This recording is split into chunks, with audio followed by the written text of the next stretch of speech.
Purpose in the Youth podcast. Welcome back to the Purpose in the Youth podcast. Don't give up until you find your thing. Don't be afraid that you don't know what you want to do yet, because I didn't know what I wanted to do yet. I still don't know what I want to do yet. I'm still trying to figure that out. If you don't have it figured out early, don't think you're never going to find it. You really make your own opportunity. What do you genuinely enjoy? Everything is strategic. I mean, nothing ends up how you want it to end up. You go around once, there's no dress rehearsal. But you have to understand yourself to know what your passions are, and then it just comes really easily. Keep looking for it. Ladies and gentlemen, welcome back to the Purpose in the Youth podcast. What's your favorite bearded man, the one, the only, Bobbbaaaay. Today on the show, we got Blake Pinsker in the house. What's going on? I got to say something real quick, my man. Let's hit me. Okay, so when I first stumbled upon you, or Jeremiah put me on to you. Shout out to Jeremiah. That one blonde kid. Shout out. I came to your account, and I see your favorite bearded man thing. Okay. And you may not know this. I used to have a full beard myself. I was a little surprised when you walked in, because I seen a lot of your posts, and I said, this guy's another bearded bro. I love it. Yeah. And so I see some of your stuff, and I'm like, initial thought, why didn't I think of that? Because I'm all about branding. Yeah. You know, that's my background. Yes. And I saw it, I was like, that is a phenomenal way to brand yourself. Yeah. And then I started, then I was like, screw this guy. I was the favorite bearded man. So I started watching her stuff, and I was like, yo, I got to hang out with this kid. Like, I got to meet him. So I'm super happy to be here today. Yeah. I appreciate you having me on the show. Yeah. I do ask one thing. Yeah, let's hit it. It's your favorite bearded men today. Bearded men today. I love it. I love that already. You got to bring back the beard full. I know. I know you got the fire goatee. Yeah. I respect it. I shaved it for a good reason. Did you? Yeah. What was it for? So this past Halloween, I get super into Halloween, probably my favorite holiday. Okay. And this year I was the Zohan. Okay. For those who don't know, it's an Adam Sandler movie. Mm-hmm. He plays basically like a terrorist fighter from Israel. And first night I go out with full beard, and I come home late that night, little intoxicated. I look at myself in the mirror, and I'm talking in the accent the whole night. Okay. I look at myself in the mirror. I'm like, this is not my name. You are not the Zohan. And I couldn't get over the fact that I didn't go all in on his goatee. He has a mean goatee in the movie. Mm-hmm. And so drunkenly, I shaved my full beard into a goatee for night 2 of the Saturday night of Halloween. So that's the story. That's why I now have a goatee. Wow. I respect it. Yeah. You went to the level of, if I'm going to be this character, I need to literally act the part. I went all in. I respect it. Yeah. Time to grow it back. I know. May. It's May. It might be time. That was 5-6 months ago. Let's bring it back. You inspired me. Yes. Let's go. Let's go. Who is Blake Pinsker today, and how young is he? 26 years old. 26 years young. Yeah. Director of brand and marketing for Mvmt watches. Mm-hmm. Well, actually, that's just Mvmt now. We dropped just Mvmt. You dropped the watches, right? I say I relate it to like the Zuckerberg and the social network line when he said drop just Facebook. When we dropped watches, it was the same feeling. It was like drop watches. When did you guys drop that? Was it recent? So we gained control of the Instagram at Mvmt probably about a year ago. Okay. From there, we had to gain ownership of the domain as well. Yeah. So it was a process to get all that done, but we had always had a much bigger vision, much bigger than watches. Yeah. Which we'll get into a little further. Yeah. So that day was like a huge victory for Mvmt when we were able to then become just at Mvmt. Just Mvmt. Yeah. And for something so little, there's probably so much back end work to make that happen. To go from for just sure. Mvmt watches, just get rid of the name. Well, you got to change the website. You got to change all the social media. You have to update all of your people. We are not Mvmt watches anymore. You're going to be getting it from Mvmt. But I think obviously that's going to be better for you guys in the brand for what is probably what we're going to get into during this podcast. Sure. You grew up in Valencia? Yeah, so I grew up in Valencia, California, not too far outside of LA. Okay. Had a interesting upbringing, like good family, like loving parents. Mom leans a little more creative. Dad leans straight business and finance. Okay. That's a good mix to have both sides of that like that. Yeah, my dad's a diehard sports fan. Okay. So growing up, like what's he run? LA teams or? So I actually think you're a Patriots fan, right? All Boston sports. This might end up in a fight later, but diehard Jets fan, diehard Knicks fan, diehard Yankee fan. Well, you know who's a Jets fan? Yeah, Gary our Vee. boy, our boy. Yeah, no joke. I was in New York, probably September, October. Okay. I had 2 extra tickets to a Jets game. No. And I'm pulling out all the stops to try to get Gary to go with me. Come with me. Yeah. The Jets actually were like courting us for like a potential sponsorship. No way. Yeah, which was a dream for me. Yeah. Mind blowing. Yeah. They have a great organization there. They brought us in and, gave us the whole experience. And the guy who was like, my point of contact, I was like, I have to meet Gary Vee because he was at the game. Didn't want to sit with me apparently. Of course. But, I can't wait for the day that I get There's going to be a day when when it comes, you're going to be like, this was worth Yeah. every minute. I'm so happy that we waited. We'll share that moment for sure. Yeah. Through all the losing. All the losing. Yeah. Did you have any brothers or sisters? 2 sisters. Yeah. Younger, older? One older, one younger. Okay. Little sister, took her under my wing, made her play sports, and now to this day, I try to teach her as much as I possibly can. Yeah. Older sister, she's more into production, which was always kind of outside of what I was doing as a kid. Yeah. I dedicated my life to sports, and even though like when I was born, I leaned heavily on creative. And I think my dad always tried to pull me away from that a little bit. A funny story. He just wanted you to be in the sports Yeah, world? he wanted to play sports and business. Yeah. I mean, which They go kind of hand in hand, right? for sure. I mean, finance, and he's like, oh, you should take accounting and like that type of stuff. And he's typical New Yorker. Yeah. Hard negotiator, like very firm, with things. And there's a story when I was 5 years old. I was drawing dolphins. Like I like drawing like sea life. Okay. And my dad wanted to play catch with me. At that stage, I wasn't playing sports yet. And he says to my mom, he's like, Blake doesn't want to play catch. And she's like, it's fine. Let him draw. And he's like, Blake, let's go play catch. Like, it'll be fun. I'll teach you how to throw the ball. And I was like, no, I just want to draw. And he said to my mom, he's like, do you think he's gay? Like nothing, against that, but it just kind of goes to show you, like, Damn. my dad he's a good-hearted person. He wouldn't care either Yeah, way. but he was questioning. 'Cause But still, like that was kind of, the system I grew up in, and like I was always kind of pulled away from my creativity, and I was always put in a direction where I thought, was my path to success. And the truth is, like I was shying away from my what you actually wanted to be. my actual like ability and passions that leaned a little more creative. My whole like 0 to 18, I'd say. So were there other times in your life where you wanted to go the creative route and you were trying to go that route but ended up going a different way? Or? Yeah, for sure. Like just because like, not even, dad, like love him to death, but teachers and friends, you shoot videos or do stuff like that. And, the voice that people always put in your head is that's never going to make you money. Yeah. It's always about the money. For sure. It's always about the money. And, I honestly don't have any regrets, because what I think it did was made me so strong on a business side. Yeah. While still having that ability in my back pocket. Yeah. And now I call myself a business creative. I'm not out there, painting pictures. I'm not even out there like doing photography necessarily. Yeah. But I have a acute sense of like what good content is, what good creative is. In a great business sense where I'm able to negotiate with sharks and agents, and that to me is like made me who I am today, which is it's what's funny, I just had a conversation with somebody yesterday via Uber, but marketing is so important now. By the way, like the fact that you were hustling, driving an Uber on the side, like doing it. I can't wait till the day you pick me up. Like, It'll happen. It's gonna happen. And we're just gonna talk. We're gonna keep driving. We're gonna keep going. But one thing I was talking to this person about was that the world we live in today, it's content driven. We drove by an In-N-Out. I said, they have to have an Instagram. Drove by a GMC car dealership. They need an Instagram. Drive by this little mom and pop's washer and dryer spot. They should have an Instagram. Business is so important, and marketing now is, if there's ever been a time you need to produce content, it doesn't matter if you're in the health industry, if you are in entrepreneur, it doesn't matter. It's like this world we live in today, we need to just keep pushing out content every single day.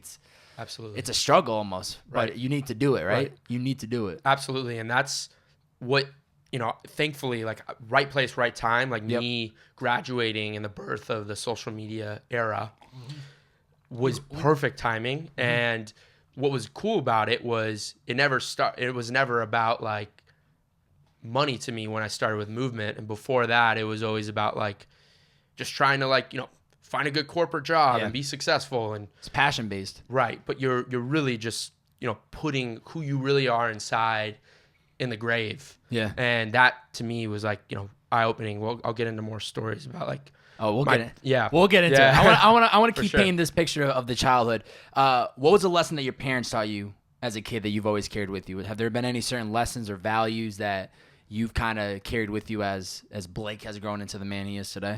Yeah, something my parents always did. They were super open to always having friends over.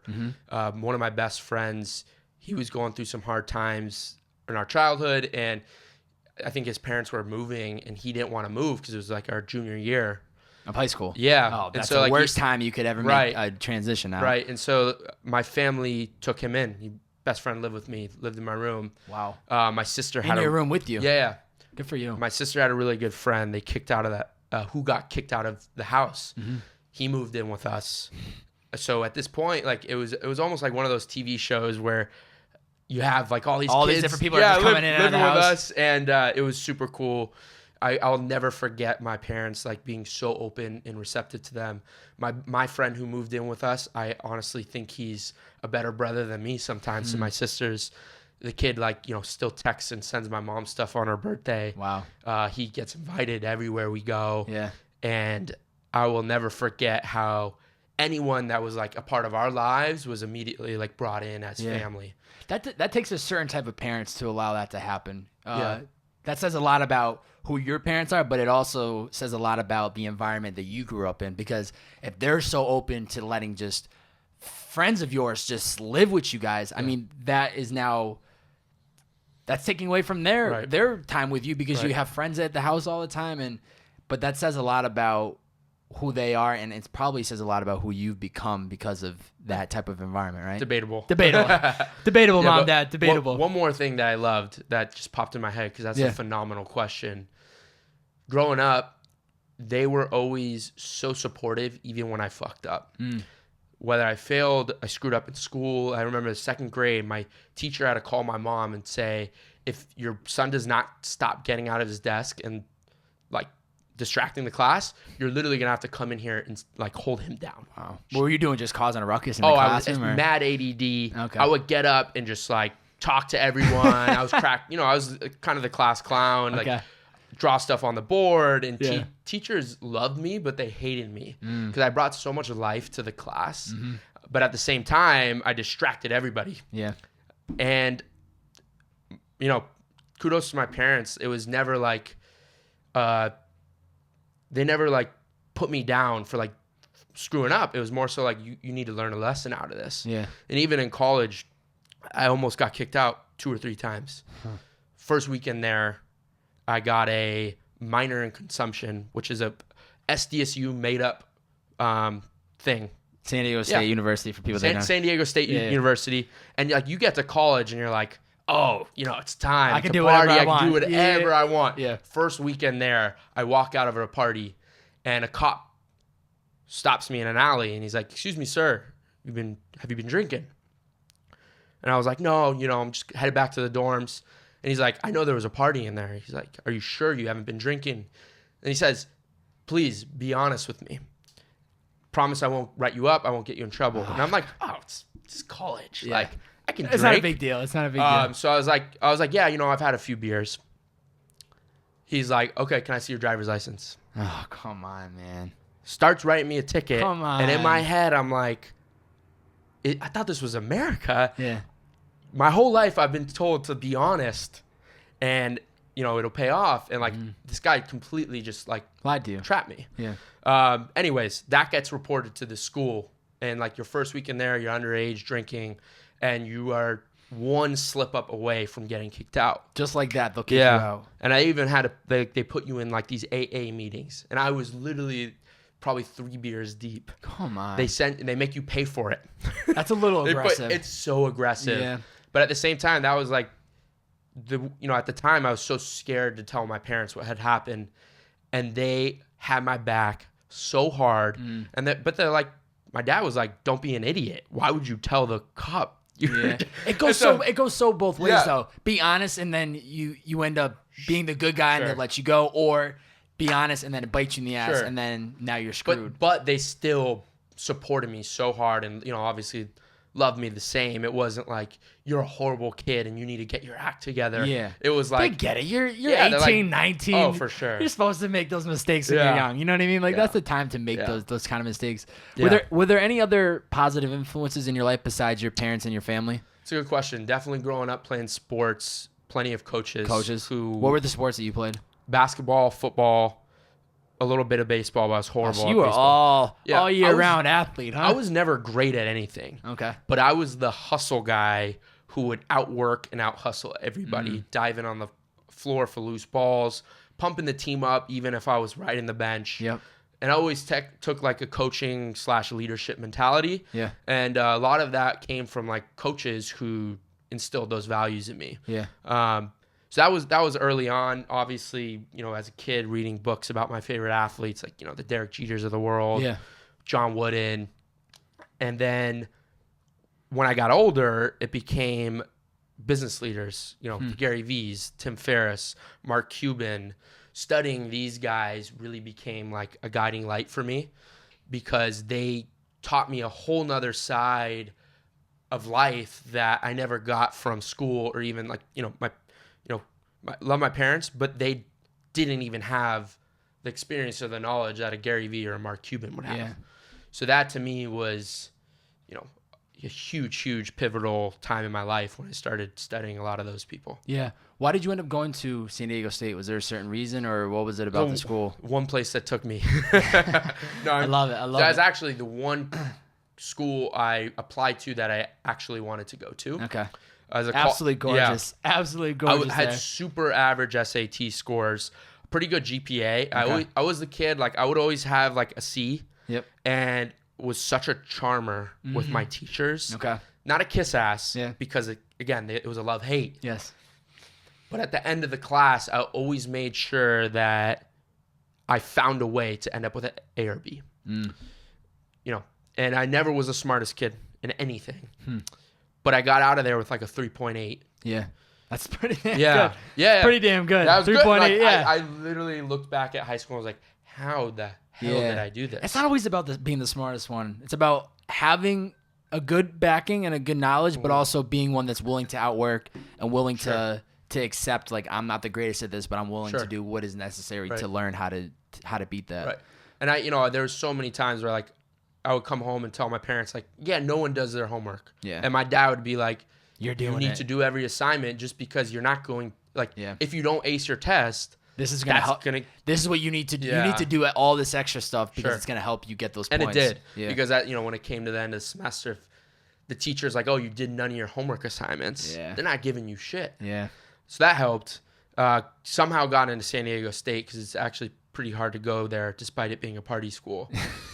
And literally the first thing I think about when I hear San Diego State, big party school. It probably would have been that or community college at that point. I wanted to at that stage in my life, I wanted to move to the East Coast and what part? Connecticut because I wanted to work for ESPN. Ah, okay. And then I wanted to be there was two things at that stage. I wanted to either be GM of the Knicks or I wanted to be on ESPN. Talk sports, be the guy like this. And then I'm like, okay, my favorite franchise has been bad my whole life, the Knicks. I could save them. And I would play video games and put these teams together. You play. I'll be the savior. Yeah, you play. Blake's coming in hot from Valencia. That's right. Open up the runway. And I think one of my first emails to Gary Vee, I was like, yo, I'm going to be GM of the Knicks. I'm going to see you one day. And I know he probably people say that to him all the time, but it's crazy. I was legitimately like, I think you were very like, this is gonna happen, so you're gonna need to answer my email. Even as like a sixth grader, when I walked graduation out of elementary school, I knew I wasn't going to be a professional athlete. Yeah, and they say like Blake Pinsker wants to be the general manager of the New York Knicks when he was a kid. That's what they say when you're. And I knew, that's unreal. Yeah, that they actually did that for you guys. I'm not gonna lie though, I got super discouraged when I'd see a lot of players become GM. That's why like I never even thought of ownership because like I never had the state of mind that was even possible. And I listened to Gary Vee. I was like, this guy's a savage. Yeah.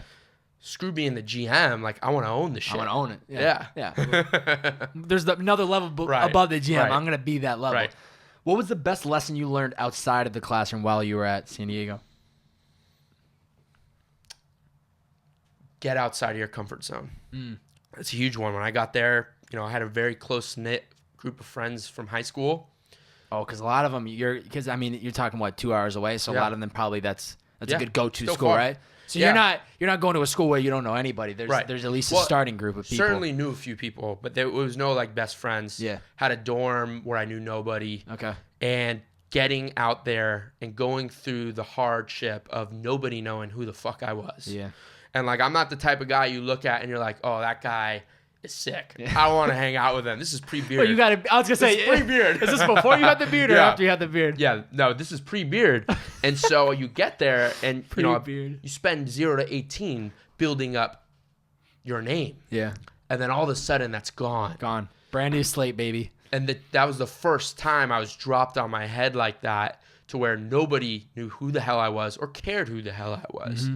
And so breaking out of my comfort zone, branching out, meeting new people, and then discovering a new me was probably the greatest lesson I learned from college. Yeah.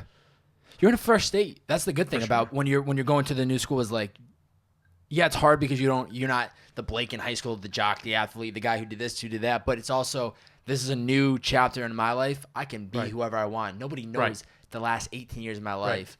But it can be difficult at the same time because you got to rebuild these relationships. You have to establish yourself. Who is this guy? What does he represent?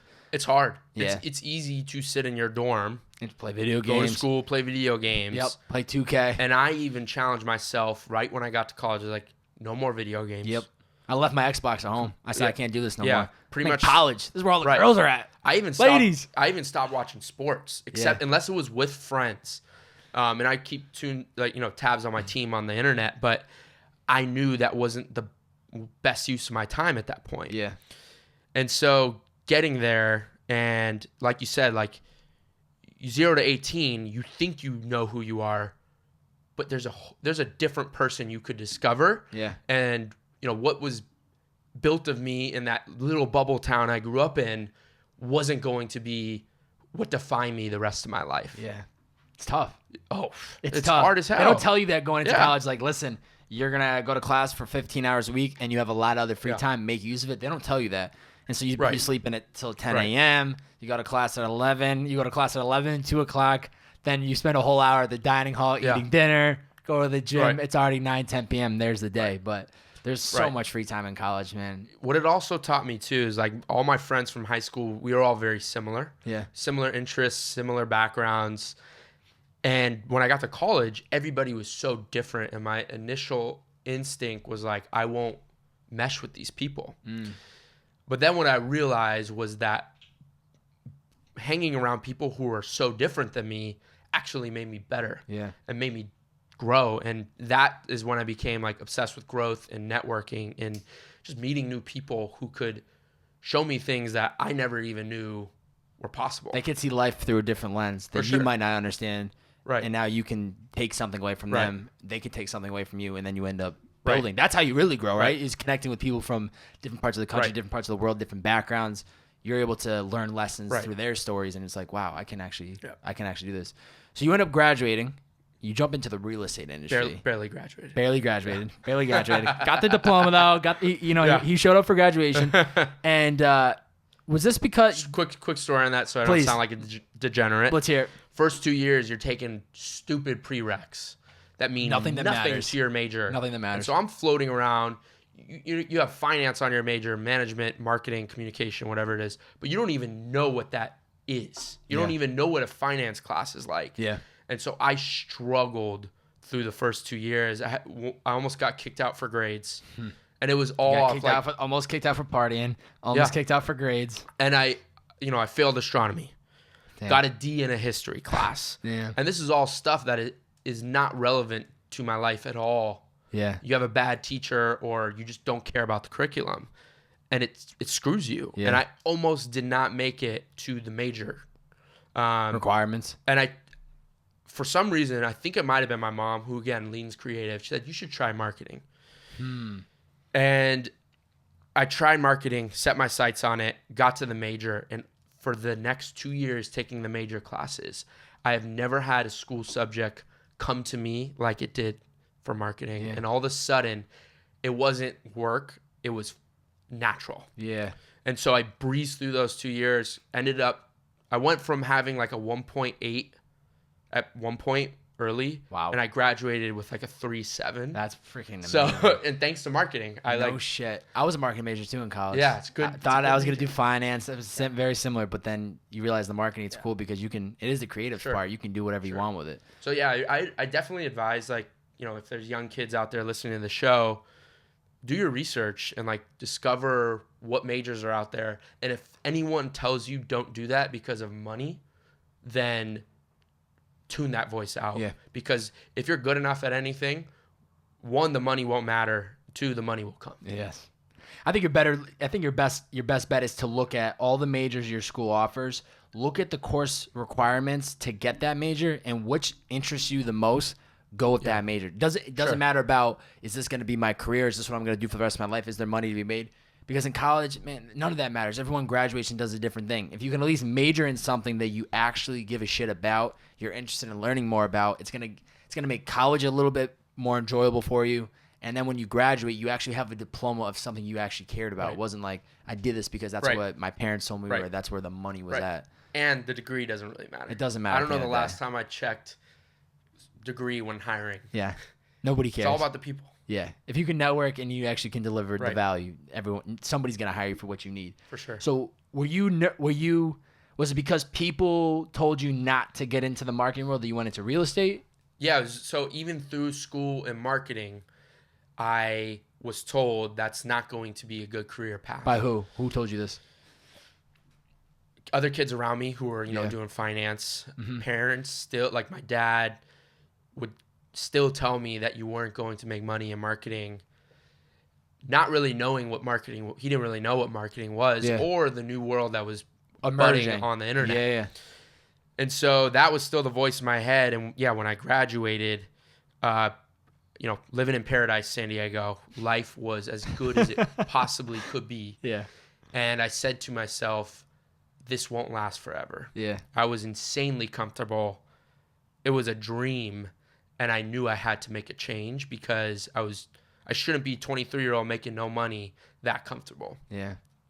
And so I moved to LA. I had to move in with my dad. The guy that's like the man that taught me everything, but still that voice that gave me doubt sometimes. I love you, Dad. I hate that. None of this is against your father. At the end of the day, we know this is a happy ending. You love your father, but he still made me who I am. But, absolutely. But yeah, came back here and applied for jobs all over the board, including real estate. And I didn't really know, what kind of job I wanted in marketing, apply to agencies.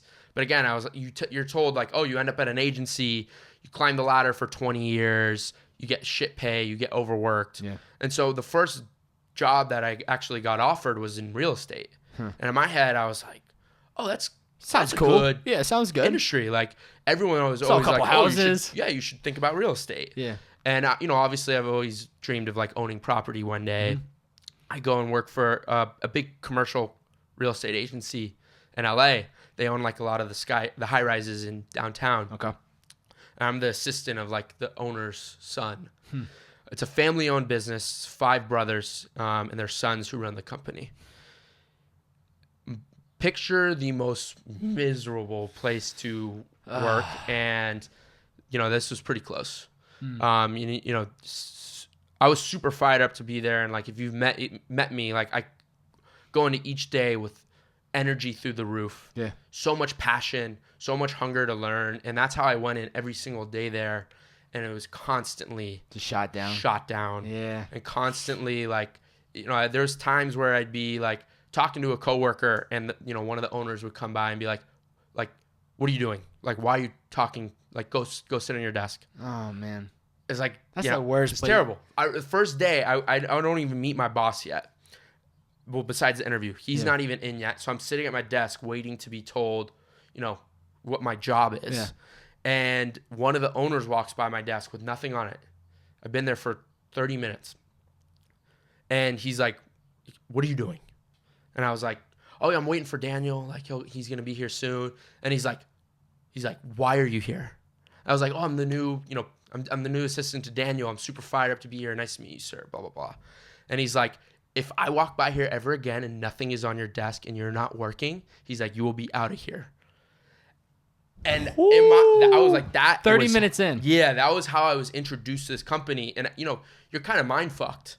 And I'm like, oh, that's what like you're mind fucked into thinking like, this guy's right. Like, this is the right way to do they it. were super smart. And these guys owned real estate. They were, a powerhouse. Yeah. But at the same time, after like 6 months to a year of that, you realize that there's another route. And that's when I started to look for other opportunities. And like, the culture there, there's people there working there for 15, 20, 25 years, absolutely miserable with their lives, hated going to work every day. I hated going to work every single day. And I was like, it just started to hit me that this was not how things were supposed to be. It sounds like this needed to happen for you. Like this experience of, this is absolutely not what I wanted to do. This is not the environment I want to be in. I don't want to be surrounded by these people. This almost sounds like a moment that needed to happen to you, because if it didn't happen, would you still be where you're at today? It was definitely a defining period in my life. Yeah. The gratitude I now have for everything that I have in my life, especially movement. Yeah. The people I have around me, the people I get to work with, is so 10x. great because of that experience. Yeah. It also taught me like a lot of hard work skills and just, when I hire people, how not to treat people. And looking back, like I was so anxious for an out. I was still living at my dad's house. Hated that because it was a shot at my pride to be living with my dad. You're a college graduate now. And you're used to 4 years of living on your own. I just went from living on my own, living the life, being the man, to living with my dad, hating. Almost like even Saturday, Sunday, I knew Monday was coming. And it was, I was just like in a bad place mentally. So I started reading books and Mark Cuban's book, some of Tim Ferriss' books and some of the other cliche, Art of the Start and different books like that. It helps though. Get you on track. Sure. It gets you on track. And then, I'm sure you would ask a question, how did you get started with movement? I'll ask it for you. We're walking into it. But I know that in 2013, you got a phone call from, you grew up with either Jake or Jake Kramer. Casson. You grew up with Jake. Yeah, CEO, co-founder. So you guys grew up together. Yeah. And he calls you up to be part of this project. You guys are starting off in a room maybe no bigger than this. There's a couple of you. How did that happen, and what was going through your minds as you guys were getting this started? Like, what was fueling the fire inside of you guys? So to start off, I was still mind fucked working in this company, not really confident that marketing was going to be my path. And I was applying to agencies to start, get some experience. But I knew that was climb the corporate ladder. Yeah. I even tried starting a website on my own with my friend. We failed horribly. You got to start. It was actually a sex toy website. That's coming out of right field. Yeah. A sex toy website. After that's a first. After a while, starting that, we had a site built, spent all of our money on it. And I realized that that's not necessarily what I wanted to put my name to. Not a passion. And it hit me. That hit me. So I kind of I was like, look, take the L. Started applying for marketing jobs. And, I was sitting at my desk one day at this job, miserable, just doing admin work, filling out spreadsheets. Oh, God. And, when you are at a job you don't want, you're on social media half the time. When you Isn't that unbelievable? When no one's looking over your shoulder, it's I'm scrolling my stupid Facebook news feed. Anything new going on with Johnny? Not that Facebook's stupid. Shout out Facebook. Yeah. But I get a message from Jake, and Jake was a kid I grew up with. I've known him since I was 5 years old. He's the type of kid, like, he always had business ventures. I was always like super into business. So we would shoot the shit every time we saw each other about life, about business. I'd even call him when I was in college. He was working on a few other ventures and I would ask him for advice. So that conversation was always going between him and I. Very fluid, open relationship. Yeah. And he started Mvmt and crowdfunded it. And I was always like, damn, like, He's doing it. he is crushing. Like, this kid is just chasing his dreams. But it's still like, I hadn't gained optimism that was still possible at that point. And one day I get a message from Jake when I'm at work, and he's on like, Facebook. Yeah, Facebook message. Company Coming in was hot. super young. They had like, basically like bare bones. They were working out of their apartment, and Jake said, he's like, hey, I need someone to take over the brand, run social media, marketing. And at that stage, I was still so trapped in this real estate thing that I was like, I think it could be a distraction. And like my initial instinct was to say no because, again, there wasn't money in it. Yeah. Like, he was offering me a few $100 a month, and I wanted to go all in on real estate still. And I really, really thought about it.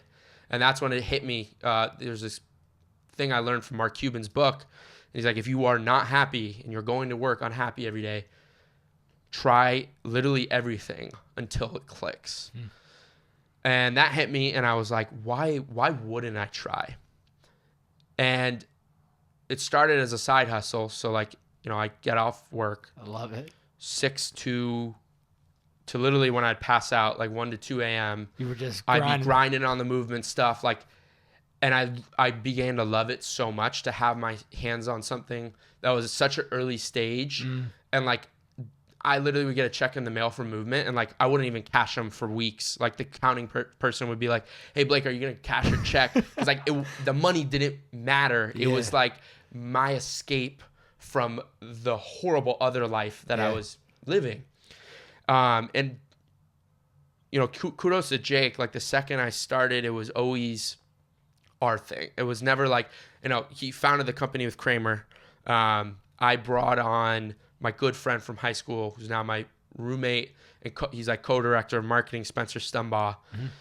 And they made it feel like it was just as much ours as it was theirs. And we had this little like committee. And we were like, yo, we're in this together. And it was this fire that I always had inside of me, but it was ignited to a level that I had never experienced. To where like every minute of the day, all I wanted to do was work on Mvmt. Oh, that's incredible. Like that's incredible. Every move you make, it directly impacts the bottom line of the business. And you're seeing it happen in real time. And like, also, we were all learning together. So it was like, there wasn't like immense pressure if you fail. It was like, okay, so what do we learn? What are we not going to do next time?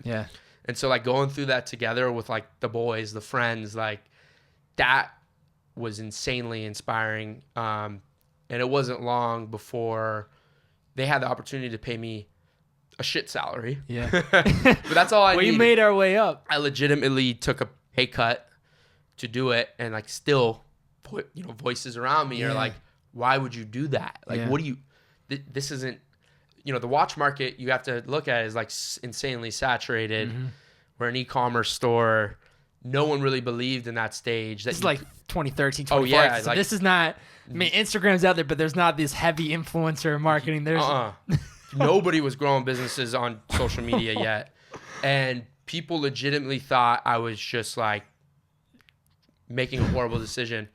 And I knew at that point, I knew what the business was doing. Like, I started, the company was like, we finished the year like 1 million. Now we're doing like 70. We'll do over 70. But at that stage, like, I knew the business was what we were doing. And I saw the growth on social. I saw the way people engage. And I also knew people, my friends were spending every second on social. And I was like, how are you going to tell me there's a better way to market to millennials than this? Not only that, like, I truly believed in content marketing. Most of the brands out there, I didn't think knew how to speak and reach my audience, meaning like people my age. Millennials, right? Yeah, for 20s, sure. 30s. Yeah. Yeah. That's our target market. And to be honest, it was free. So like that was the only way for us. We have no investment. So social media, not only do we believe in it as like a marketing channel, but we had no other option. We couldn't play with the big boys doing TV commercials, magazines, and billboards at that point. Yeah. And the beauty of social is like you could track everything. So it's like Every move you make, you can see the results. You see how many engagements. You see how many likes, comments. So we knew we could see it. We could see like, oh, this is driving sales. You can't track a billboard. You can't track a magazine. No. And so that's how we really grew. Like we would track the things that were working, and we continued to just bet the house on it. Yeah. So back to the story. I love Jake, this, by the way. So I just want to say one thing. I like, as you're telling me this, I'm loving it because I just pictured like you get up in the morning and you're just counting down the clock to get out to then go work on movement, and then you're working on movement and you are so just all in on it and you are fired up because with them making this, and obviously it helps too that you grew up with Jake, so you guys, it is pretty much to a certain extent it's family when you know them from younger years, but making it so much this is your project, like you're not just the marketing guy, you are in this as much as we are. It's your business too, and every move that you make, it's if you're putting $100 towards something, that's $100 out of your pocket too. That's not just the big man's money. This is your money, and man, people just need to do that with their businesses. Just make everybody on that same team. Right. Yeah, and that was the beauty of it. At that, getting in at an early stage, I was able to have my hands on pretty much every part of the business, from product design, email marketing, social media, acquisition marketing, Facebook marketing, influencer marketing. I ran the website early on. Yep. You name it, I pretty much have my hands on, and I gain experience, which would never be possible walking into a big corporation. Yeah. Because they want, you have to fit in a box. Yeah. And this is your role, and that's all you're learning. Don't you dare come up with ideas outside of this. Yeah. And so like that to me is like why I've blossomed into who I am today. Like I feel like I had the fast track. Kudos to Jake and Kramer, founders of Mvmt, because most kids at their age who found a company, it would be their way or the highway. And for them, like, Jake would even come to me at times and be like, what do you guys want to do? And I'd be like, full control. It's your it's company. your business. Yeah. Like I'm almost like, is he fucking with me? Like, are you testing me right now? These are like big decisions where at that stage, like, some of these moves can make or break the business. Yeah. And there were even times where we, Spencer and I, like, our claim to fame with Mvmt was like coming in at that point, it was just a watch company. And we knew that the business had to become a brand and more than a watch company. Yeah. And so we, pitched Jake, who's like, he's heavy on like the business acquisition side. Yeah. We basically pitched Jake that like, look, like we are never going to get past our ceiling, like a ceiling, without being a brand before a watch company. And Genius. He didn't necessarily always agree with what we wanted to like morph the brand into, but at the same time, that's why he hired us. And if we believed it, he believed it. Yeah. And so to this He's day, trusting you guys. Oh, for sure. And like there were so many moves where he empowered us to make the call, even if he might have disagreed. And now, like, we still disagree. We're in harmony on most things. Like we get who the brand is. Yeah. Like most businesses, like 10 years in, like they don't even know who the brand is. Which is tough. Yeah. Which is tough. I saw this question I wanted to ask, and I just want to make sure I don't overlook it. Now, you said something about the, you guys are doing upwards towards like 70 million, right? Within that 4 years, which we honestly expected to be at 100 at this point. So like, I'm not saying that to brag. Yeah, like, yeah. No, this is all this is no brag. Like this started at the very, very bottom. But what would you say? I know social media has played such an important role, but within these 4 years, like what are some of the key things that are happening or that happened that allowed you to get to this 70 million? One is outworking everybody. Yeah. From our early stage, again, like we didn't have an office. We had a customer service apartment and then marketing when I started full time, like me, Jake, and Spencer would work out of our apartment kitchen. And at that stage, we didn't have money to play with the big boys. And the only thing we could do was outsmart them and outwork them and be in places that they weren't. And so like influencer marketing at the time wasn't even a term. And we'd send watches to people on Instagram, and they at that point, a lot of people would post for free. They just wanted free product. Yeah. That's all they cared about. It was so unsaturated that people would sell 100, 200 orders on a post. And all they wanted was that free watch. yeah, nobody knew about this. Again, there was no word for influencer marketing. Okay. So like, actually, people thought. How did you kind of figure that out? Was that your like? No, I think that was Jake. I think Jake, he initially like saw that opportunity. Okay. And obviously we were pretty heavy into Facebook marketing, which drove a lot of our traffic. Yep. At that time, it was like a complete arbitrage. No one was using it. It was cheap as hell. And you know, you find winning creative on Facebook. All of a sudden, like you're driving, hundreds of thousands of people to your site in a month. And outside looking in, like the world, they still haven't caught on. The world had no idea that was possible. Incredible. Because you think of like, you even have a brick and mortar store, like you might get like 50 people that walk in there a day. We were getting 100,000 people walking in. And you're just seeing, and they're seeing it. They're seeing it instantly. They're shopping. They're there for a reason. Yeah. And so that's the stuff that we really took notice of. And so we went all in. And like, to be honest, we were so motivated to make a name for ourselves. Like Saturday, Sunday, like there was no off hours. It was like we were literally working all day. Yeah. And it didn't feel like work. It was fun as hell. Yeah. But at the same time, we wanted so bad to like prove the doubters wrong. And that continues to be like the fire inside of us. Yeah. You want to show people like, Yeah. even though we have had this much success, we're just getting started. Sure. Yeah, we did X amount of sales this past year, but we're about to double that Sure. next year. We're going to triple that. We're going to keep going and Sure. going. There's never that end stop. Right. And it happens all the time. Like still to this day, like people will hear our story and count us out and be like, oh, there's not really a market for that, or smartwatches are the new thing. And time again, we do what it takes to prove that wrong. Yeah. And I think like, as we grow, it's about more than just the watches. We're expanding our product line. Yeah. We're investing heavily into the brand. And it's allowed us to now, like, a lot of the people we used to look up to, brands, or a lot of even the competitors, they're now like, what is Mvmt doing? Yeah. And they want to watch the steps that you guys are taking. And so like for us, it's like, okay, we know how fast this day and age moves. So like we cannot all get complacent or comfortable. The second you get comfortable is the second you end up on your ass. Yeah. So that's still like our motive is to like be that step ahead and try to be innovative. And when I think people are buying into Mvmt, I know you guys are, I know those things don't stick. It's not just, like you said, you guys aren't just watches anymore, your sunglasses, your accessories, and I'm sure there's plans for other things to roll out, but people are buying into, like the watch looks great, but they're buying into what Mvmt represents. And I saw on Instagram, it said, live life on your own terms. As a brand, in the way you see it, what does Mvmt represent to the world? Sure. So you hit the nail on the head. Coming from the early stages where we had a product, but there was no magic to the product. The product didn't count your calories. The product didn't, have diamonds in it. Yeah. And so, like, in order to differentiate yourself and create a unique brand experience, you have to inspire people beyond the product.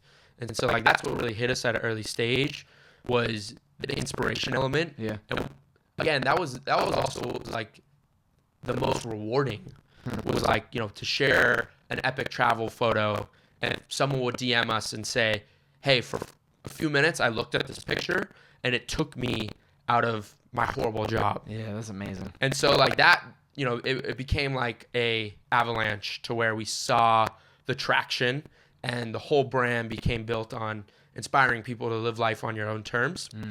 And you can even tie it back to the Mvmt story where, Jake and Kramer dropped out of college, started the company. Everyone thought they were idiots. Spencer and I, we left our stable, or like jobs where apparently, it's supposed to be a good future to do Mvmt. And now we are doing what we love living life on our own terms. Everyone we work with lives the same lifestyle. Yeah. And we want to really inspire our fans and customers to do the same. And the fact that it started and still obviously is always going to be a focus of a watch company, time is always moving. And that's one thing that I try to, understand that, one, patience of life, the dreams that you have aren't going to happen overnight, but two, letting the understanding of knowing that things are going to happen overnight, but also knowing that this is a one-shot deal. Right. Like, this is a one-shot deal. I think a lot of us, because I used to be guilty of it 2 years ago, just wake up, do my thing, go to sleep, do my thing, wake up. But when you actually look at yourself in the mirror or open your first eyes in the morning and realize, holy fuck, I'm actually grateful that I even woke up this morning because somebody today didn't. Like, time is always moving, and it's amazing that you guys have built a brand that represents that, to live life on your own terms, but still with the core of it being a watch, because time's always ticking. And that's like something that I'm actually working on right now, is inspiring people to make every second count. Yeah. We're about to drop our first collaborative product with Sam Colder, who's like an epic, unreal, lifestyle creator. Yep. How old is he? 22. One of the most Sam that guy savage. Yeah, one of the most genuine people I've ever met, and go check him out at Sam Colder. One of the most genuine people I've ever met. But the guy is good at everything he does. Like, he's doing like triple backflips off 80-foot cliffs. The guy's diving and swimming with dolphins and sharks. Like, he's the modern day most interesting man in the world. Yeah. He's the Bear Grylls of our generation. And Sam, for me, is like one of those moments, like when we started working with him, and he would wear the product organically all the time and support the brand. And so now, we're really trying to like pay it back to him. Yeah.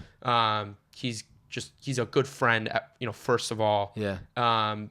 So we're coming out with the Sam Colder line, and the tagline is "Make every second count." I already got the chills. I know his content, so it's like, you guys want to talk about branding perfectly. This is literally it. Yeah. So that's his whole thing too, is inspiring people to live life to the fullest. And you might not look at your watch for time anymore. It might be more of a fashion piece. Yeah. We all have cell phones where we check the time. Yeah. We know that. And so it's more so about the inspiration. Every time you look at your wrist, you should be reminded that, life is not going to last forever, and we better make every moment here last. Yeah. It's so truthful, man. I like I said, I have that conversation with myself every day, and even when I'm in the grind of driving around or doing the things that I don't necessarily want to do, I know that it's helping the bigger picture of for sure. I'm utilizing the time to my best of my ability. Yeah, shout out Gary Vee too, because one of the things I learned from him was short-term speed, long-term patience. Yep. And what that means is essentially like work relentlessly in the short term, but know that it's not going to happen overnight. Yeah. And I used to get so frustrated because stuff wouldn't happen. I wouldn't get the results I wanted immediately. Like, you put in hard work to something and you want to see results so quick. And like, I actually changed even the way I worked out, because like I'd work out hard, eat healthy, and you don't see results for 3 months. And that is why most people quit working out after 2 weeks, because they're not seeing it. Yeah, and business is the same way. Like, think about it, until you get to like, the point where you can actually even sell stuff. Yeah. So ground zero to, I'm actually selling shit. 99% of people quit. Yeah. Because you don't see the results. And so like that mindset that you have to adopt, it's taught me a lot. It's taught me that, you're going to make short-term actions that like I used to think like, oh, this is going to like completely change the game. Movement is going to be blow up, like the household name, and then not, it barely moves the needle, and you're like, shit.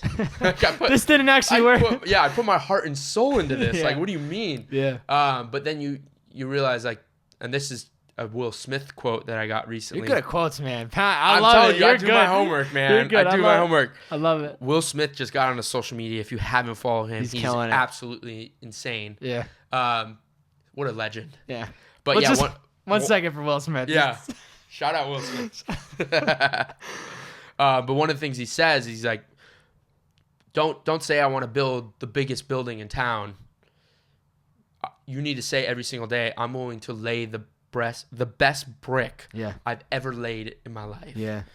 And focus on laying that brick as good as you possibly can.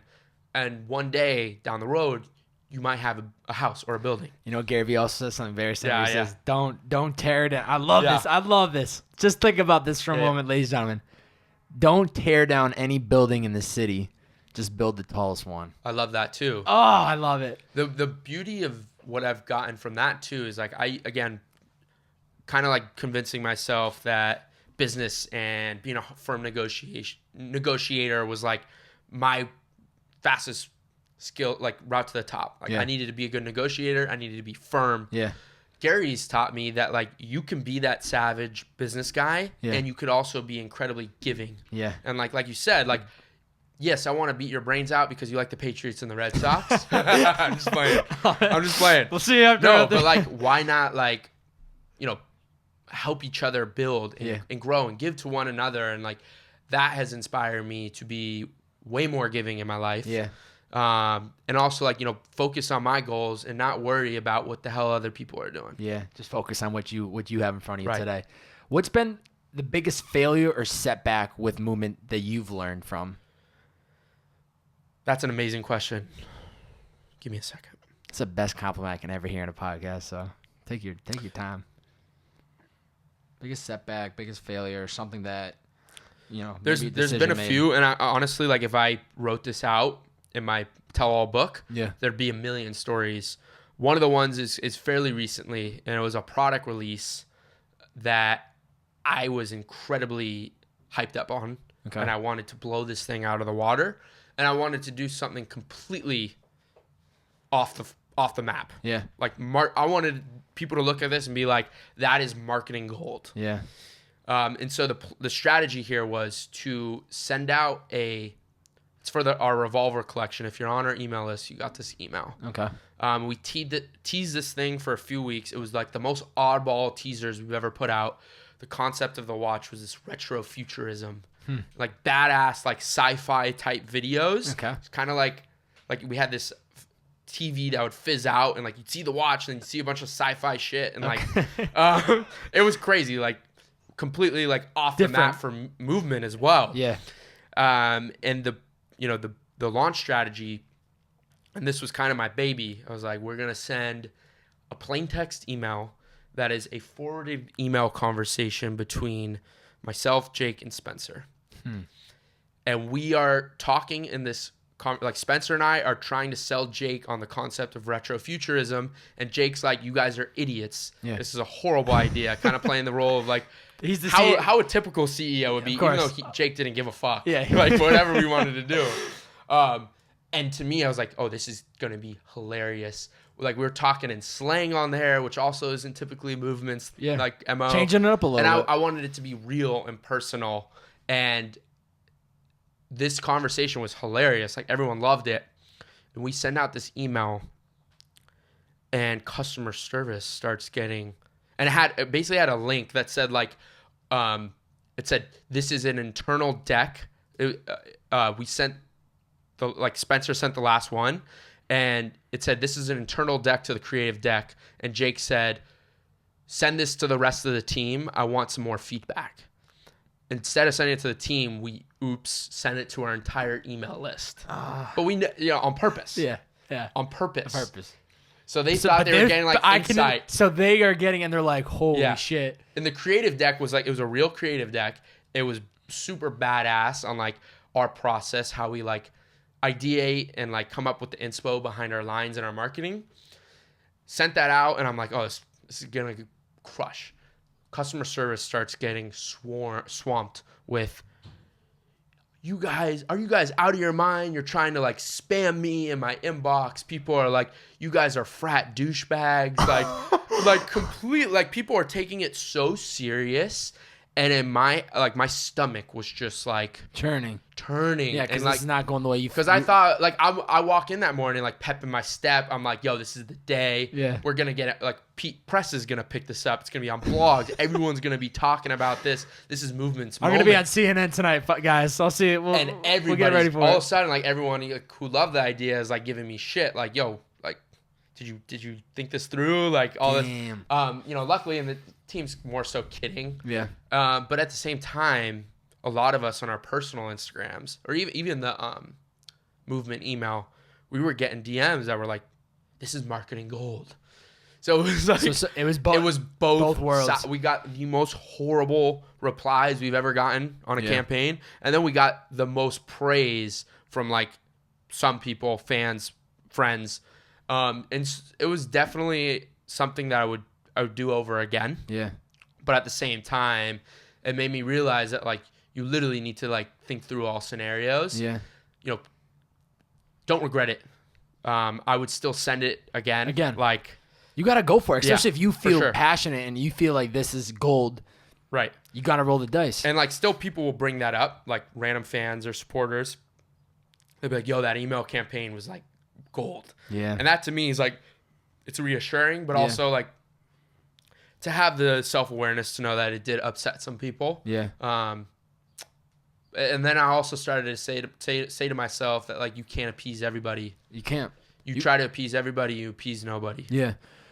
And going off of that, what do you guys do to make sure the customer experience is good? That the customer's happy, that people are coming back. Yeah. That even in incidents like this where things didn't go great, we still got to make sure that they are happy. So shout out to my boy Joe, who was the guy earlier in this podcast I said moved in with my family. Yep. Most good-hearted guy you'd ever meet.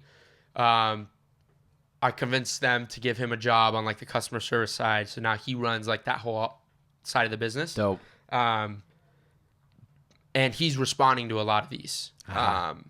But customer service has always been like one of our number ones. We knew, like we did a whole presentation when we started to hire customer service reps about how much their job mattered. Yeah. Because it's easy to, you're literally taking negative shit all day a lot of times. But to know that your one-on-one touch point with a customer can make or break if 100%. what they tell their friends, what they post on social media, what they, what are they going to go buy another competitor's product after they do, buy Movement. So like making sure that experience is like grade A from like start to finish is a huge motive of ours. And you know it, like if you're going to spend all this time to acquire a customer, like you have to like bet the house to bring them back. And it's hard to do. Like people, they could be so unhappy, but again, like, whether someone's watch breaks, like no hesitation, like we'll send it. Oh man, that's amazing. Yeah, we even get stuff where people are like, hey, like I'm having a wedding and I want watches for my 6 groomsmen and I just can't afford the price tag. We'll even hook people up just because like, yo, you seem like a good person and like we want you wearing Movement, not like some other shit. Yeah. And the fact that they're going that length to even email you already shows you that they actually like your brand enough that they want to wear it. And like the word of mouth effect is now drastically magnified, or the magnitude of that is increased because of social media. Mm-hmm. And like you're not just going and telling a few friends, you're blasting out to thousands of people potentially. Yeah. And so like it's our consistent effort to try to make people happy. Yeah. Early on, like Spencer and I were replying to everything on social, like all the comments, DMs. So social, it also has this like this mix with customer service because you're talking to supporters and customers.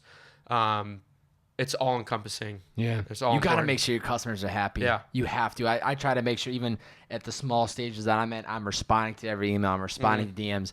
When people either give me a shout out on their Instagram story, I'll hit them back and say, hey, appreciate it. Yeah. Check out my merch. Pick out something. Send me your address. Free of charge. I'm sending it to you because it's just little things like that. That's how it builds. Just give. Right. And then eventually you just built Right. this empire and everybody wants to be a Sure. part of it. It's super tough, especially when you start getting a lot of like people like, hey, can I have a job? Hey, can I have a watch? Yeah. And I love giving more than anything. Yeah. And I try to respond to everything myself. I typically do, even comments. Yeah. I think what people need to also do is like, show how they can provide value. Because like if you're reaching out to like an influencer or brand who may be like at a growth stage where like, yo, Movement's getting hundreds of DMs a week now.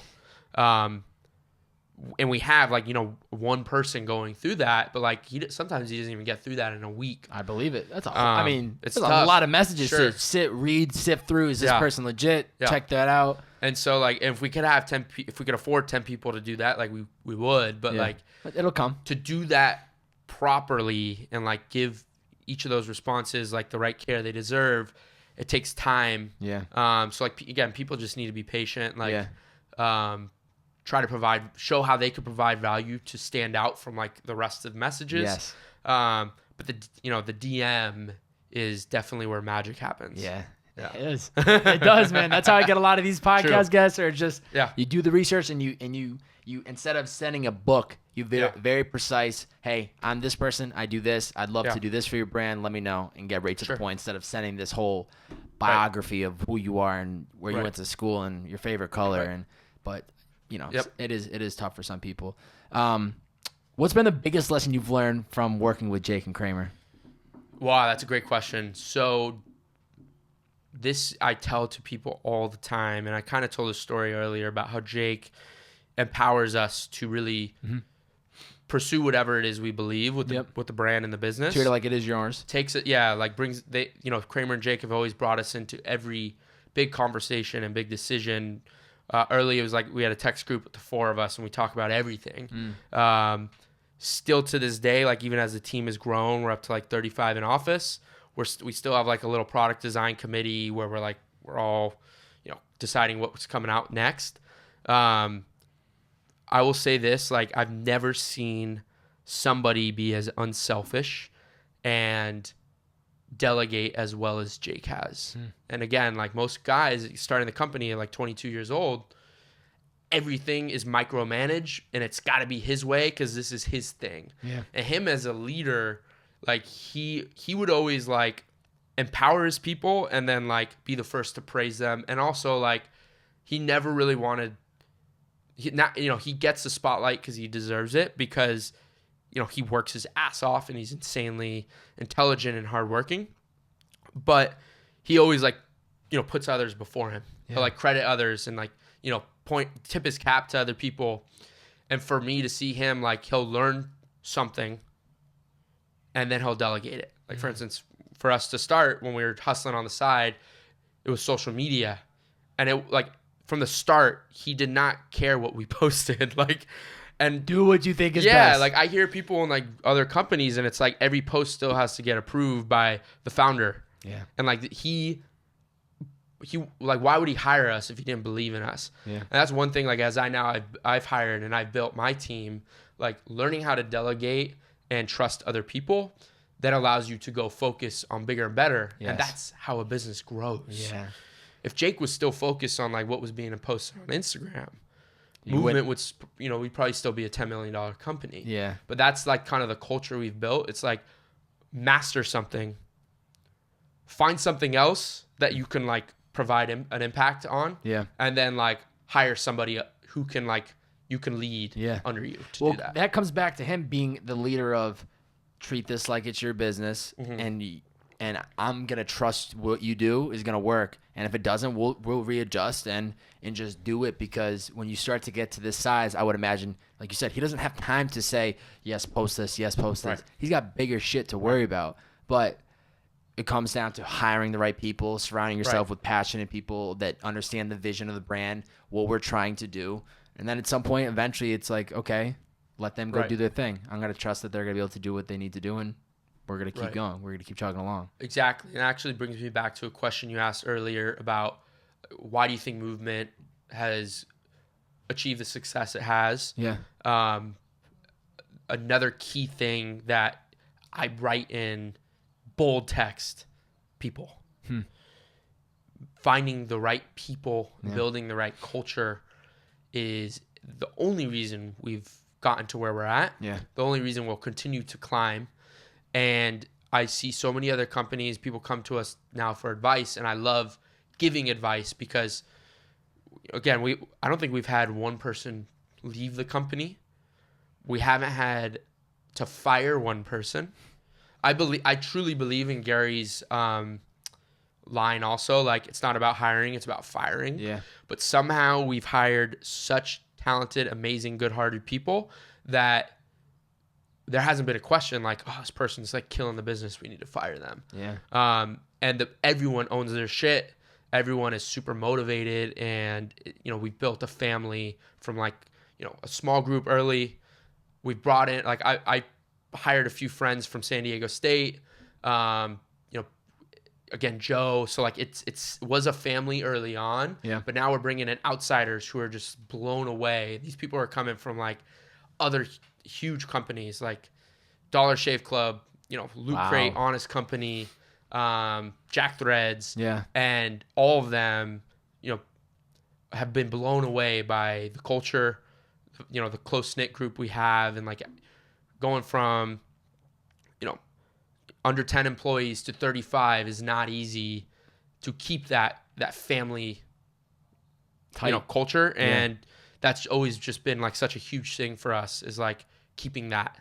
And we hope to Continue to keep that like that tight knit as you grow. Yeah. But even then, man, 35, that's a lot of people. It's a lot now. That's a lot of people. Yeah. And it's gonna keep getting bigger. Yeah. And don't get me wrong, like the growing pains from like hiring that many people that fast. Holy shit. Like for a whole year, my job became firefighting because communication breaks every time your company triples. So like, 4 or 5 to 15, and then 15 to now like 35. Oh man. Communication and your processes completely break. Yeah. So learning You have to readjust and make adjustments that are gonna make this just as easy. Yeah. And so like for everyone, it's important that they feel valued, and that, they have the right opportunity and the right time with like whoever, they're reporting to, or whoever's leading the team. And so to like have to restructure the organization and make sure that everybody was like, in a good place to succeed, like, and communication between everybody. Like, it was no longer just a text group with 4 of us. Yeah. All of a sudden it's like The whole 35 party. people who need to be informed on everything. So like figuring that out is quite the challenge. Yeah. I read in an interview you had with somebody, I can't recall who it was, but you said when you're working towards a common goal with everyone in your company, you love every second of it. What do you guys see as the big goal now? I know we talked about it a little bit earlier of it's not just movement watches, now it's just movement. You guys are pushing like this whole living life on your own terms.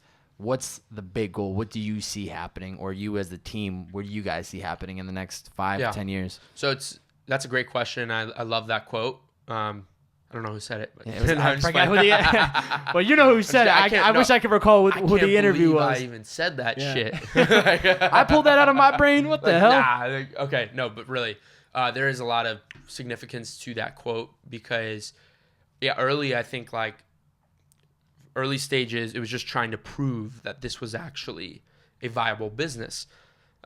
People even were like, movement is a scam. Like friends would be like, "Are you guys scamming people?" I typed in YouTube on movement watches, and people were like, "Scam." I'm like, People, get the hell out of here. There's no way this is possible without investment or like cheating somehow, right? Bullshit. Do your research. Sure, we're growth hackers. Like we love hacking the system, but like there's no cheating. We're not taking dirty money. Like we're not tricking anybody. Printing money, all right? We have a 2-year warranty on all our shit, so like we back it up. Yeah. So from that stage, it was like even some of my closest friends are like, it can't be possible to make money on social media. It has to be a scam. Yeah. Like what are you doing? Yeah. So to prove those people wrong, chip on our shoulder to do that. The next stage, again, it was like figuring out that we needed to be way bigger than just being known for watches. Yeah. And I think in a lot of ways this past year, it's been huge to do that, switching to just movement on it everywhere. Excuse me. really, really investing in the brand. Like, Yeah. you know, not having money earlier to spend on brand. Like, we had to figure out how to do it cheap, trade people watches to take pictures, network like crazy so we could, you know, do it within our budget. Yeah. And you build up to like working with like a Sam Colder or Rory That's so Kramer. And like that was a process. We weren't always working with these guys. But like now we're investing in the brand. I brought up earlier, like this year we're brainstorming on our first pop-up shop. That's all brand. Like we're not trying to like move a ton of product there. Yeah. We will, but like it's not to make the idea money. of, it's to get probably people to not even profitable, but It's- like yeah. It's the act of doing and getting right. people to actually show right. up. But that's year 5. Yeah. Because we focused heavily on doing brand on the cheap, building the brand, knowing it was going to be a long-term game, and then acquiring customers. So Yeah. like figuring out digital advertising, getting into podcast advertising, you know, winning influencer marketing early, that type of stuff was how we made the money to now like funnel into the brand. Yeah. And so that's just how we're running things. That was like that stage, transitioning to Mvmt.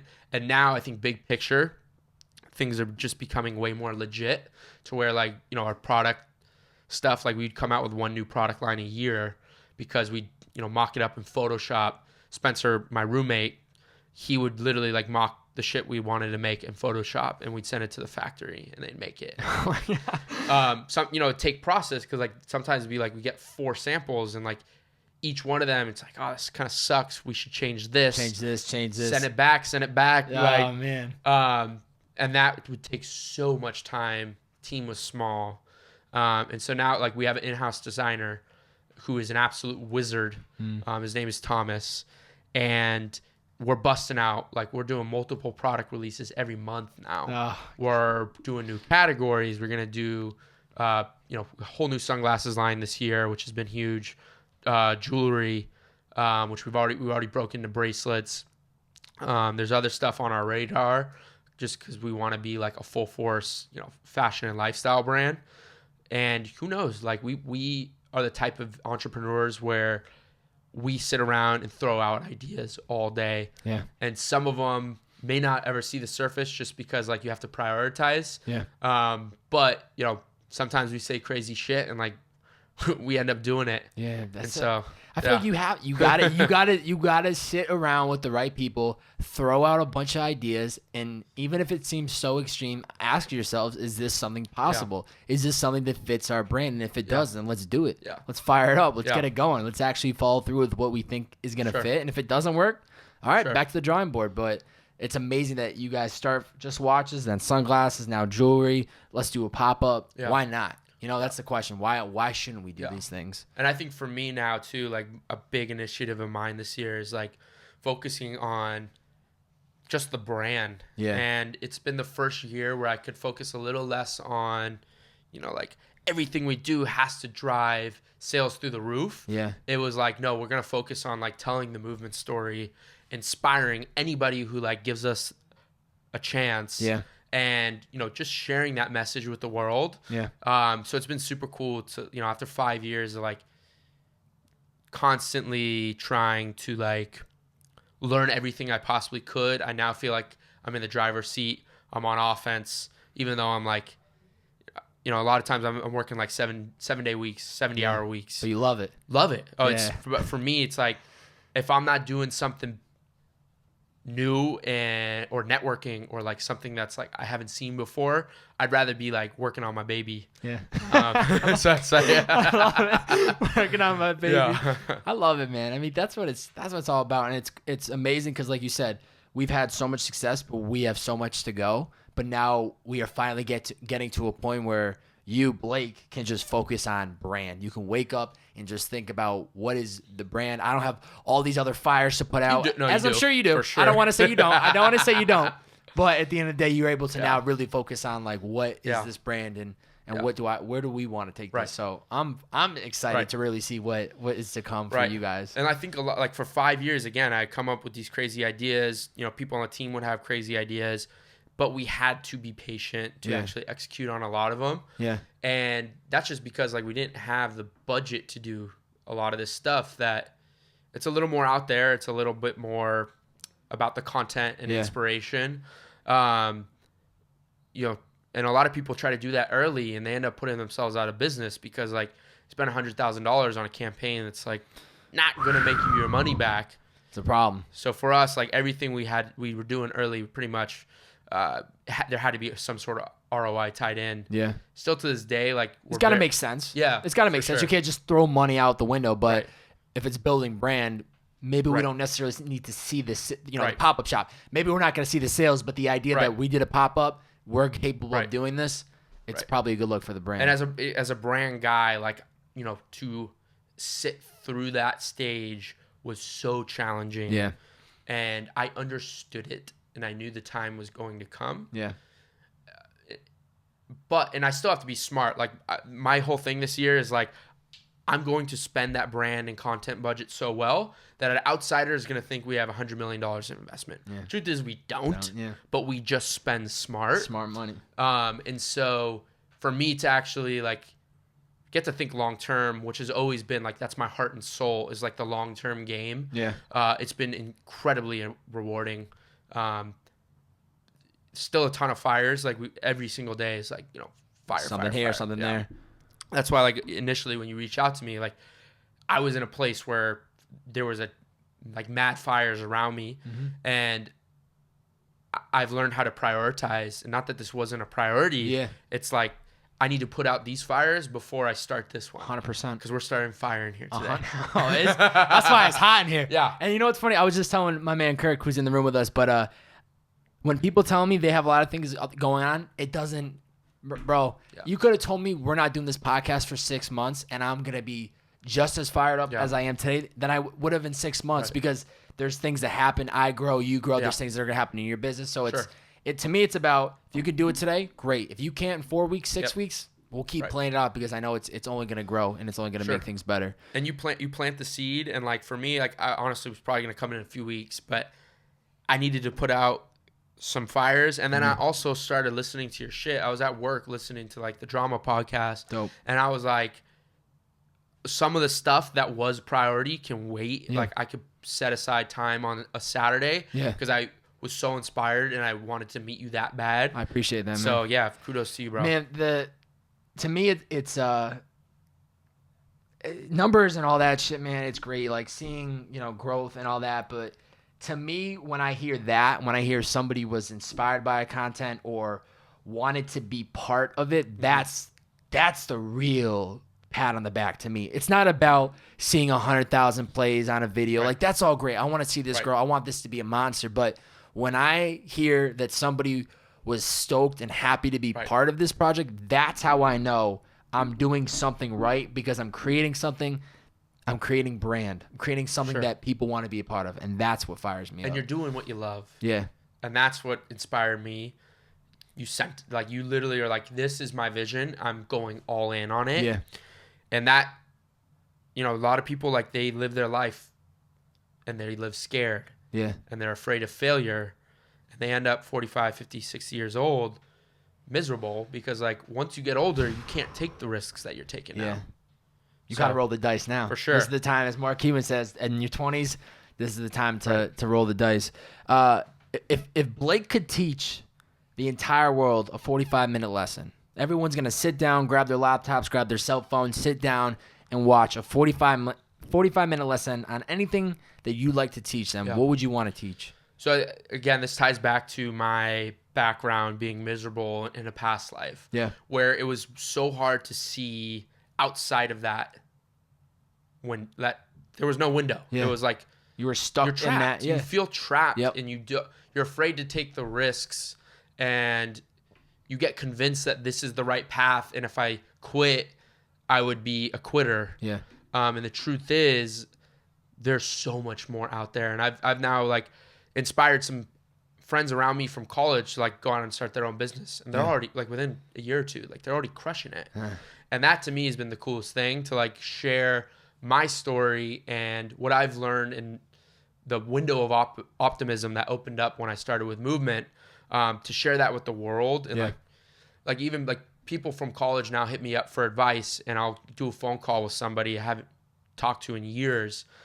And then they'll hit me back and be like, hey, like I started that company, or hey, I had that talk with my boss and I got a promotion. Yeah. And being able to give people that insight from like my now, 5-year experience with movement, like that has been the most rewarding thing. And so I would love to give a lesson on how to find that happiness, how to like be inspired, and how to just believe. Yeah. That's all it takes. Yeah, you got to just believe. You got to take the risk. Because when I was starting this, man, I was nervous. I was so nervous to take that leap. And ever since then, I've realized that I don't question things anymore. I just do. Yeah. I just go on action. If it feels right, I go for it. And the moment that it starts feeling not right, or it starts to feel like a job where I have to do it and I don't want to do it, I just stop. Right. Don't be afraid to take the risk. Don't be afraid to try the things you want to do. And if it doesn't work out, then try again. Then try again. This is the time to take these leaps and to try those different things. Exactly. I think, most people, they don't necessarily have that voice in your head, or they don't have that mindset. Yeah. And so like trying to seek people who can put that positive voice in your head, they can make you believe. And, that's why I listen to so many podcasts, YouTube videos, try to read books, even though I'm a horrible reader. Yeah. I'm not a big reader. I listen to podcasts more than anything. Because it completely changed my mindset on what I was capable of. And then like once you start to grow, I'm sure you've done this because you've interviewed over 80 people. You recognize that the only difference between the people who are out there killing it is the fact that they took a risk. Yeah. They're the same people. They have the same setbacks, Same failures, the same insecurities. And so like once you start to see that and you really start to get outside of your comfort zone, you realize that anything is really possible. Yeah. We all see the end destinations of these people, of these real big successes, but we don't see the documented behind the scenes, which is kind of what we're starting to see now as people are documenting all these little parts of the journey. And the truth is like that fear never leaves. Like I still to this day do it. I question other stuff I want to work on, whether it be like side projects or, even, we talked earlier about like starting my own podcast or, whatever it may be in life, you still have those fears, skydiving, whatever the hell it is. But go Jeremiah. At the same time, like having that positive voice in your head and just telling yourself that like, what am I really afraid of? Yeah. Why am I so scared when the worst that could happen is I walk out of here getting outside of my comfort zone and learning something completely new? Yeah. You got to go for it. Yeah. What or who, one question I wanted to ask you, what or who inspires you the most? It's a good one. A lot of talk about my parents earlier. I know that's a simple answer. Mom and dad, like, they supported me even though I went through my fair share of ups and downs as a kid. Yeah. So, credit them. They made me who I am. Post-college and even college, like just trying to learn outside of what was inside my stupid textbooks. Business leaders such as Mark Cuban, Gary Vee, Tim Ferriss, I love. Those are the guys where, I started to realize that they were in similar shoes as me as one point. Yep. And that was so inspiring to hear someone who is on a level of such success and to hear their stories and like that they went through what I was going through. It told me that there was like an out. Yeah. There was an opportunity. It was like, because, even as a kid, like if you don't grow up with like a ton of money, you tell yourself it's like, do I have a disadvantage because like I'm not rich? Yeah. Or like for me, it was always like I wasn't the fastest, I wasn't the smartest, I wasn't like the best looking kid until the beard. The beard. I was gonna say, where's the beard? Where's the beard? I'm just playing. And so like always having that chip on my shoulder that I was like the underdog. Yeah. And then hearing that these guys that had everything I wanted were the underdogs, that to me was the greatest inspiration. Yeah. You got to do it, man. And people like that, those are the people that like, when you see that, when you recognize, like you said, you recognize they were no different than you at some point. You're like, all right, well, if they were in my shoes at some point too, they started at ground zero, I can do the same thing. It's inspiring. Do it. And like I hear people all the time and they're like unhappy with what they're doing. They've maybe been at the same place for 5-10 years. One, they need to try new things outside of their job. If they have to pay their bills with their 9 to 5, give up the Netflix. Give up going out, every night of the week. People do that because it's escapism, but you have to take shots. You have to take moonshots and like try new things. Otherwise, like you're going to like. Here's a quote. Here's another quote that I love. The definition of insanity is doing the same thing over and over again and expecting different results. That's powerful because most people do that their entire life. Yep. They do the same shit thinking that like happiness is going to fall in their lap. And the truth is like, it's never going to work like that. You got to build something. Or you have to work towards it every single day. Right. It's not just going to, it'll show up. Right. You're going to have to find a way to work towards it. And making the sacrifices to actually find what that is. It's possible. Yeah. It goes back to the lesson you would want to teach the world. I know you did kickboxing before you came in today. Is there anything in your day-to-day routine that's a must? Great question. Just started kickboxing. Yeah, it's a great workout. But I was never like a boxer when I was a kid. Yeah. The gym. So I've always, again, like when I stopped playing sports, the gym became my love and my hour of meditation. No matter what had changed in my life, no matter how uncomfortable I was at a certain time or unhappy, that was my hour of me time. And I'm not like a yoked out gym dude. Like I go to Gold's Gym and I'm the smallest guy in there. But at the same time, like having that hour to yourself and finding like my peace of mind there has always been so important to me. Yeah. Another one I started doing that I don't do every day, but put me in control of my life and my thoughts is meditation. Yep. I try to meditate a few times a week, and it wasn't like I have crazy ADD. I try to do a million things at once, and I always bite off way more than I can chew. Yeah. And what meditation taught me, which like it wasn't epiphany. Like one day I was like, I feel better, or like I now do this, but like I did realize that I was prioritizing way better. Yeah. It took like instead of being on defense all the time and being on my heels, getting knocked on my ass, I was on offense. And like anything thrown at me, I was able to then like gain control and be in the driver's seat. And that's like been an important change like within the last like year, I'd say. Yeah. Another thing I try to do every day, every morning, I just started doing what's called, I forget who told me this in a book or a podcast. It's called Flush It and Flood It. So you wake, that sounds horrible. Yeah. Never heard it. But no, you wake up, first thing you do is you flush your system. You drink warm water, lemon, apple cider vinegar, ginger, stuff like that.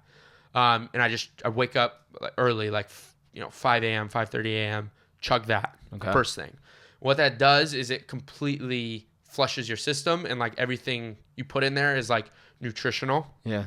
Well, not nutritional, but like really good for your body. Yeah. It's good for your organs, your skin, your teeth, your hair, like, and it also is also just good for your mind too. Then you flood it, which basically means like either a book, podcast, even the gym, like you're training your body and your work, book and podcast is for the mind. The gym is, for your health and physical fitness. So that's usually my every morning. And when I don't do that, you feel like you lost the day. Yeah. Almost, or you're like I'm behind the ball. I am not me. It's crazy. Yeah. Morning routines like that, focusing on your mind. I meditate pretty much daily.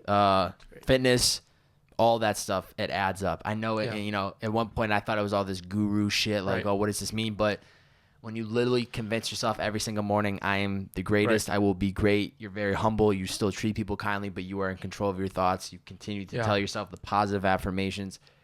It actually plays a role, and you actually make better decisions, and you treat people differently because you are so positive, and it just plays such a different role. 100%. Like if you knew me in grade school, high school, I was friendly and social, but at the same time, I was insanely like negative, kind of the class clown who like I get that, make fun just to be funny. I was also very closed-minded to like what was out there. And then I also was not spiritual at all. So like I was the last person who would ever like want to make meditation a part of my life. Because you thought, you're like, well, who the fuck needs this? I was like that. I'm not into that like voodoo stuff. Yep. And then I again would hear Tim Ferriss, Cuban, all these guys who I wanted to aspire to be Ray Dalio's another one. I've read his books. The guy's like an absolute legend. Yep. And they all swore by meditation. Yeah. And that to me was like, again, like they weren't any different than who I am right now, but they're definitely approaching life, and they found ways to win and ways to like control the same shit that we all like have going through our head. Yeah. If you're seeing those people do it, then it's like, well, maybe I should actually give this. Better, like you follow the people who you want to aspire to be, and you start to see it work after you actually like do it, and you're like, holy shit, now This actually is working. Yeah. I need to actually do this. One of the things I love, like I got it from the drama podcast, and like there were so many little nuggets in there. He came in dropping It was gems, man. good, man. He came dropping gems. Yeah, and I really loved how he gets in his car every day and listens to himself. Yeah. Just self-talk. Yeah. And his affirmations, Yeah. and that to me is something I really want to try. 100%. I want to record it tomorrow. Like again, the voice in my head went from like pessimist, Yeah. not thinking anything was possible, to positivity and being an optimist, believing in like mostly everything's possible. Yeah. Besides me, playing alongside LeBron in the NBA. It might happen. It could Obviously, happen. that's not even a moon shot. That's a Mars shot. But again, knowing that, I even forget what story I was telling. But Drama's pod. Talking, like, affirmations. That having that self-talk in your head, like you almost have to like, those Beats commercials where the players are wearing the headphones. Yes. And they're going through like the most chaos. Everyone's got like negative signs about them. Yep. And they put on their headphones, and it's just like harmony. And they walk out, chest in the air. They're like, I'm the man. Yeah. I believe in myself. Mm-hmm. I don't need nobody else because I know that I'm capable of anything. Yeah. That is the voice you have to have in your head every single day when you wake up and you go out and you do whatever the hell you got to tackle that day, man. Yeah. And that's what you need to hear is your voice saying, That's I right. can do this. I will be the greatest.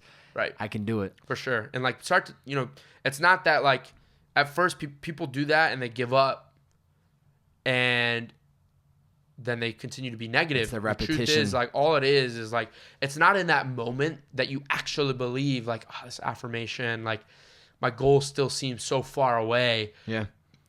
That self-talk starts to come up in scenarios that you don't even realize, to where like you're like where you used to be like, oh, I can't do that, and instead you're like, yeah, I'll try this. Yeah. And I don't even care if I fail because like shit, I just want to try. I got nothing to lose. Yeah. I'm going to try. If I fall, Exactly. I'll get right back up. That's right. What do you think Blake's purpose is? Sorry, I have a sip of water. Yeah, please. That's a good one. It's always been to inspire. Yeah. I was a kid when I was growing up. I would, like high school, I was the motivator. I would get on the desks before the game. Back to the coaching. I remember Yeah, that. Okay, I and got you. I would like fire everybody up with a speech, and my team rallied around that every single game. Like they knew Blake was giving a speech, Yeah. and they get through the speech chant. Spoke at my high school graduation, and that to me was like such a cool moment. I spoke with a friend who, at the time, he was going through cancer treatment. Jeez. Me and him tag team the speech, and 4,000 students at my school. I think there was like 4,000 or 5,000 people in the crowd, like parents and stuff. College football stadium, big mic, big moment, and I loved that moment because the message we were sending, with my buddy who was the most inspirational person I've ever met in my life, was so much bigger than me, and I know how many people that moment touched. Yeah. And so even in college, when people are going through dark times or hard times, like trying to be there for them. Now with Mvmt, like doing stuff like this where I get to share my story, and like you said, one person DMs you, emails you, and is like, yo, your story, it really inspired me. It got me to do this. Or like, I went out and started my own company because of this. Yeah. That to me is like the ultimate currency. Yeah. You can't put $1 on that shit, man. for sure. You can't put $1 on that shit. And that's why you're going to have to fire up this podcast then. We're going to talk about this after, but you definitely got to get into it. Before I get into closing questions, this is my reverse rule. I allow my guests to ask me any one question.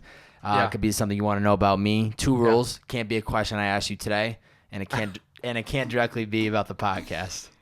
Okay, if you had asked this, you have to remind me because I just blacked out for the last. Yeah, I know. I'm on a high when I do this shit, bro. But I probably will remember. Yeah, I So know. Go ahead. It is a high when you're doing something you just like this. because you feel it. Yeah. You just feel like holy shit. There's For people sure. gonna hear this, watch, and yeah, I got you. What is the greatest advice you've ever received? I don't think I directly asked you that. No, I don't think I directly asked you that. What's the greatest advice I've ever received? Man, I really have to credit, and this is not, no, listen, folks, this is not like the cliche, he's answering it because he wants to look like the good guy, he wants to be the perfect guy. I'm telling you straight up, honestly, and it comes back to what I had said, I don't think during the pod, or I think it was before the pod started, but it was my parents when they said, it doesn't matter what you do, as long as you love it, we'll support you.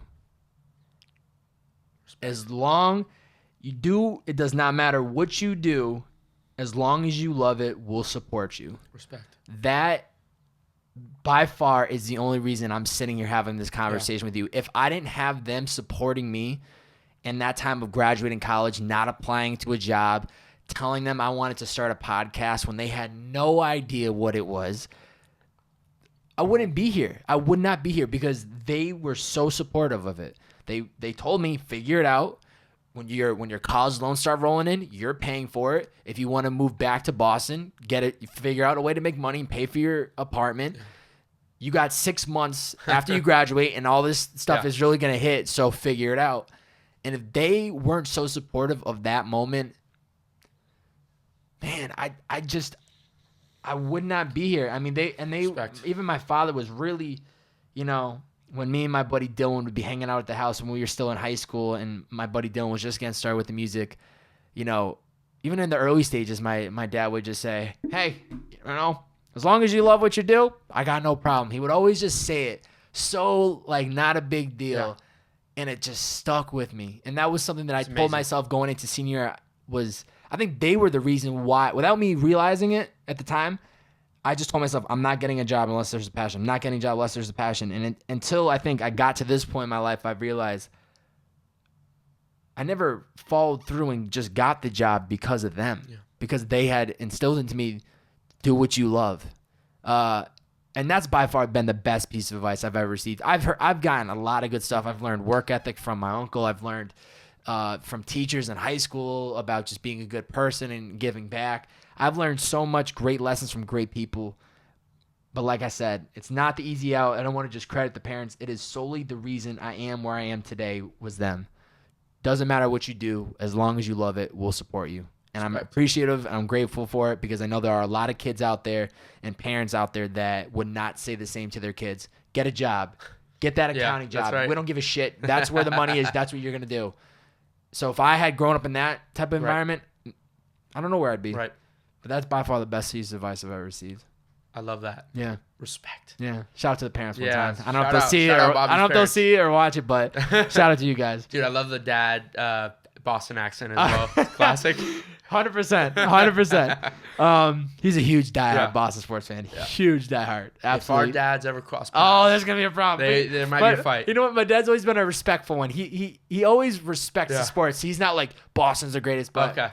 when he's by himself, if he's watching Celtics, Bruins, Pats, he's got on the gear. Oh, yeah. He's to himself, but he'll never cause problems with anybody. My dad would walk in the room and start talking shit. Call it out, right? Yeah, I love 100%. that. I love that. Closing questions for you. I want you to imagine there's a picture frame on the wall. In this picture frame, it is you. 10 years from now, what and who else do we see within that picture frame? Wow. 10 years. So I'll be 36. Still very young. Okay, that's a great question. I've always gotten my most happiness from doing things with my friends, setting up trips, parties, opportunities for them. At that stage, who knows whether I have a family or not. Yeah. But to be honest, it's like just a photo with the people I love, my best friends, people I work with, Yeah. family, and us just having a great time together. Like I'm doing a trip in 3 weeks with a ton of kids we've worked with, like Sam, Jacob, Amazing. Rory, Matt Como, and it's my birthday trip. Oh, let's go. And I was like, we're gonna have a meeting of the minds trip. I got an Airbnb for everyone, and we're just gonna get this crew of like amazing, talented people who have all like impacted my life in a positive way. And they rarely come together. We rarely. They're always busy. Everybody's got a crazy schedule. They're flying around. Right. And like everyone's always in a different part of the world. And so like the happiest and most rewarding thing I could possibly do for my birthday is like get that crew together. So that's like an example of like what would fire me up and make me happy. Yeah.